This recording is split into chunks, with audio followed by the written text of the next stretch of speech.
আমতলী থানার ওসি সিদ্ধার্থ কর, এসআই সূর্য দেববর্মা সহ আমতলী থানার আরও এক পুলিশ অফিসারের বিরুদ্ধে পুলিশ অ্যাকাউন্টেবিলিটি কমিশনের মামলা দায়ের করেছেন আমতলী থানার অন্তর্গত মহেশখোলা এলাকার বাসিন্দা গোপীনাথ দাস।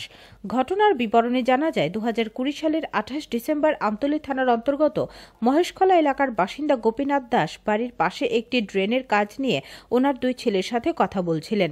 তখন কিছু দুষ্কৃতী অতর্কিত তাদের উপর আক্রমণ চালায়। ঘটনার পর গোপীনাথ দাস দুই ছেলেকে নিয়ে দুষ্কৃতীদের বিরুদ্ধে মামলা দায়ের করতে আমতলী থানার উদ্দেশ্যে আসেন, কিন্তু দুষ্কৃতীরা থানার সামনে তাদের উপর ফের হামলা চালায়। তখন তারা কোনো ক্রমে আমতলী থানায় গিয়ে প্রবেশ করে।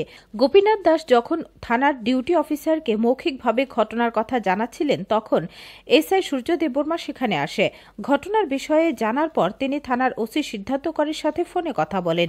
ফোনে কথা বলার পর এসআই সূর্য দেববর্মা গোপীনাথ দাসের দুই ছেলেকে থানার অভ্যন্তরে শারীরিক নির্যাতন চালান এবং দুষ্কৃতীদের সাথে যোগাযোগ করে মিথ্যে মামলা দায়ের করে গোপীনাথ দাসের দুই ছেলেকে লকআপে আটক করে রাখেন। পরবর্তী সময় গোপীনাথ দাসের দুই ছেলে আদালত থেকে জামিনে ছাড়া পায়। পুলিশ গোপীনাথ দাসের দুই ছেলেকে 28 ডিসেম্বর সন্ধ্যায় গ্রেপ্তার করলেও গোপীনাথ দাসের দায়ের করা মামলা নথিভুক্ত করে রাত 12টায়।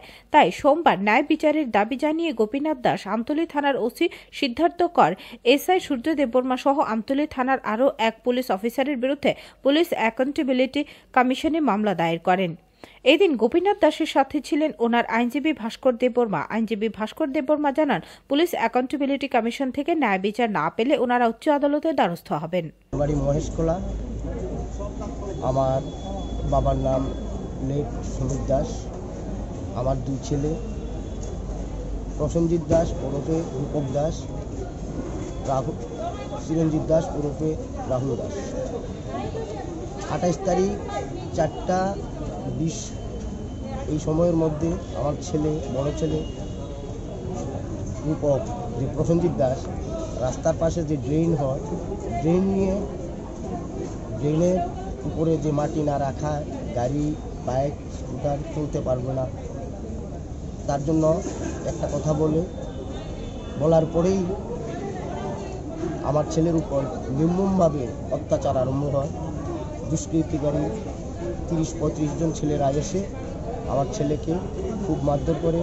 তাই দিবে আমি খবরটা পাওয়া মাত্র আমার ছোট ছেলে চিরঞ্জিত, যে রাহুল, আর আমি দুবাইয়ে আসার পর আমাদেরকেও বেধড়ক লাঠি রড দিয়ে মারধর করার পর আমরা ড্রেনের মধ্যে পর্যন্ত ফালাই দিয়ে, কাপড় চোপড় ভিজা ছিল।